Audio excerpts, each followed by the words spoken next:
Assalamualaikum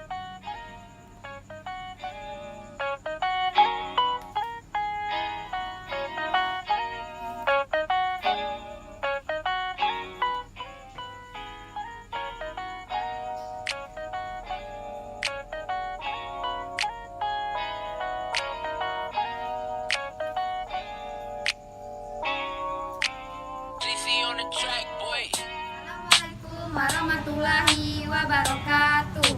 Halo teman-teman, perkenalkan nama saya Agila Deliana dan saya Arita Nur Cahya.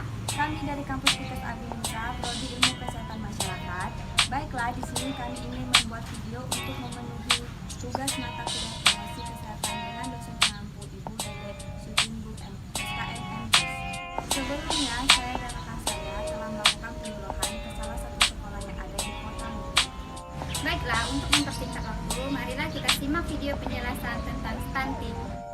Sebelum masuk ke video penjelasannya, jangan lupa tetap menerapkan protokol kesehatan. Jangan lupa memakai masker ya teman-teman.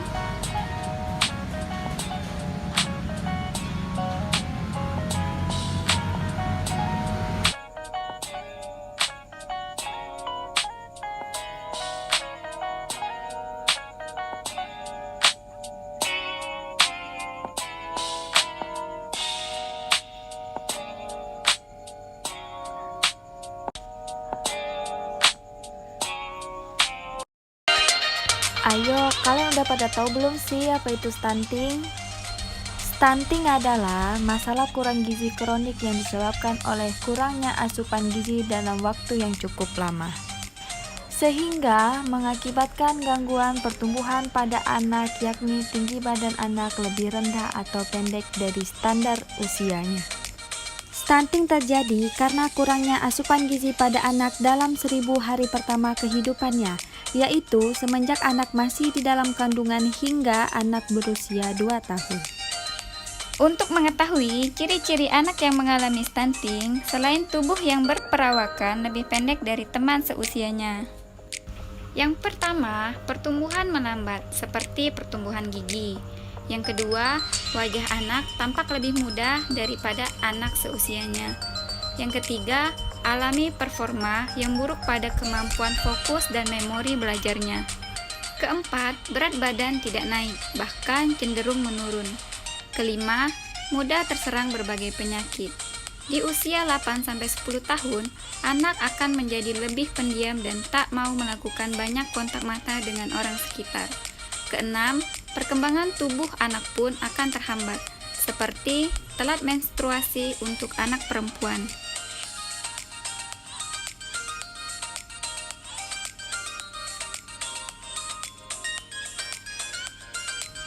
Apa saja sih penyebab dari stunting? Penyebab dari stunting yang pertama, praktek pengasuhan yang tidak baik. Kurangnya pengetahuan tentang kesehatan dan gizi sebelum dan pada masa kehamilan. 60% dari anak usia 0-6 bulan tidak mendapatkan ASI eksklusif.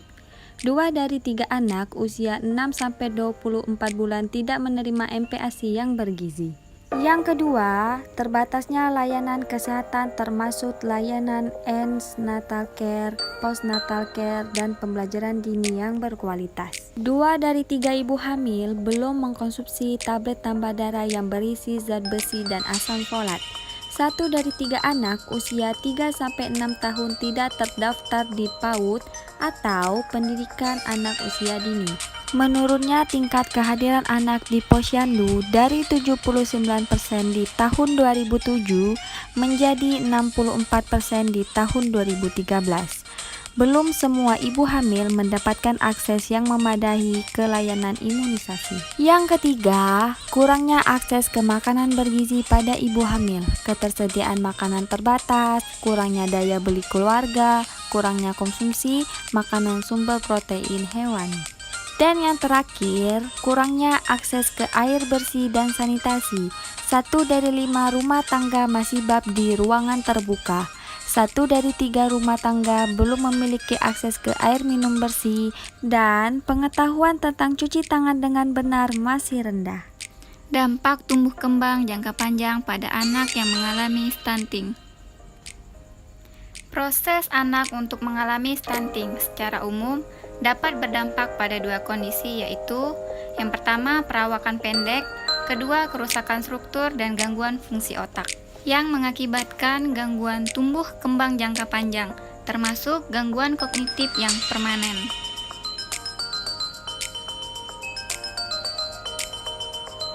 Resiko terjadinya stunting.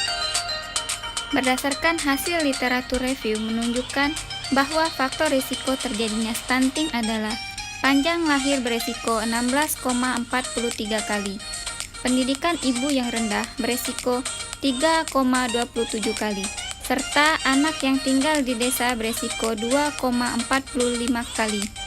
Berat badan lahir rendah beresiko 4,5 kali. Tidak ens natal care beresiko 3,4 kali. Tidak imunisasi beresiko 6,38 kali. Tidak ASI eksklusif beresiko 4,0 kali. Antisipasi pada anak yang mengalami stunting dengan cara: yang pertama, melakukan pemeriksaan kehamilan secara teratur. Kedua, menghindari asap rokok dan memenuhi nutrisi yang baik selama masa kehamilan, antara lain dengan menu sehat seimbang, asupan zat besi, asam folat, yodium yang cukup. Ketiga, melakukan kunjungan secara teratur ke dokter atau pusat pelayanan kesehatan lainnya untuk memantau pertumbuhan dan perkembangan anak, yaitu: pertama, setiap bulan ketika anak berusia 0-12 bulan. Kedua, setiap 3 bulan anak berusia 1-3 tahun. Ketiga, setiap 6 bulan ketika anak berusia 3-6 tahun. Dan terakhir, setiap tahun ketika anak berusia 6-18 tahun. Keempat, mengikuti program imunisasi terutama imunisasi dasar. Kelima, memberi ASI eksklusif sampai anak berusia 6 bulan dan pemberian MPASI yang memadai.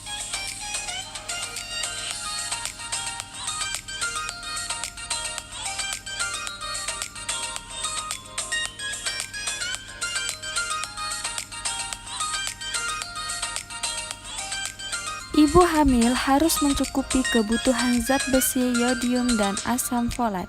Zat besi, asam folat, dan yodium merupakan nutrisi penting yang wajib dipenuhi ibu hamil untuk mencegah stunting. Kekurangan zat besi dan asam folat dapat meningkatkan resiko anemia pada ibu hamil.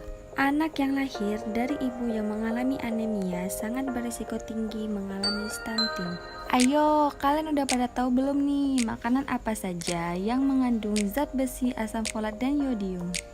Makanan yang terkandung di dalam zat besi, asam folat, dan yodium adalah zat besi seperti daging merah, ikan, sayuran hijau, kacang-kacangan, dan lain-lainnya. Asam folat seperti sayuran hijau, brokoli, bayam, buah-buahan, alpukat, dan pepaya. Dan yodium seperti makanan laut atau seafood, plum kering, telur, susu, dan lain-lainnya. Penanggulangan stunting. Adanya intervensi gizi spesifik. Intervensi dengan sasaran ibu hamil yaitu: pertama, memberikan makanan tambahan pada ibu hamil untuk mengatasi kekurangan energi dan protein kronis. Yang kedua, mengatasi kekurangan zat besi dan asam folat dengan mengkonsumsi tablet tambah darah. Ketiga, mengatasi kekurangan yodium dengan menggunakan garam beryodium. Keempat, menanggulangi kecacingan pada ibu hamil. Dan yang terakhir, melindungi ibu hamil dari malaria. Intervensi dengan sasaran ibu menyusui dan anak usia 0-6 bulan, pemberian MPASI sesuai kebutuhan dan bergizi seimbang, serta ASI diteruskan hingga 24 bulan, menyediakan obat cacing, menyediakan suplementasi zinc, melakukan fortifikasi zat besi ke dalam makanan, memberikan perlindungan terhadap malaria, memberikan imunisasi lengkap, melakukan pencegahan dan pengobatan diare. Intervensi gizi sensitif. Yang pertama, menyediakan dan memastikan akses pada air bersih. Yang kedua, menyediakan dan memastikan akses pada sanitasi. Yang ketiga, melakukan fortifikasi bahan pangan. Keempat, menyediakan akses pada layanan kesehatan dan keluarga berencana. Kelima, menyediakan jaminan kesehatan nasional. Keenam, menyediakan jaminan persalinan universal. Ketujuh, menyediakan pendidikan pengasuhan pada orang tua.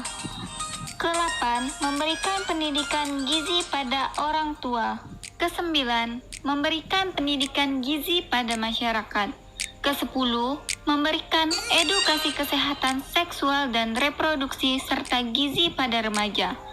Kesebelas, menyediakan bantuan dan jaminan sosial bagi keluarga miskin. Dan yang terakhir, meningkatkan ketahanan pangan dan gizi.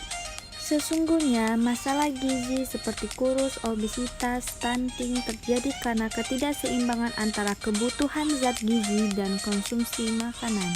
Ketidakseimbangan itu dikarenakan pola asuh gizi anak seperti cara memberi makan yang tidak memadai. Jadi, memahami kebutuhan makan anak dan bagaimana cara memenuhinya itulah kuncinya. Sekian video penjelasan dari kami, semoga bermanfaat. Jika ada salah kata kami mohon maaf, kepada Allah kami mohon ampun. Wabillahi taufiq wal hidayah. Wassalamualaikum warahmatullahi wabarakatuh. Sampai jumpa.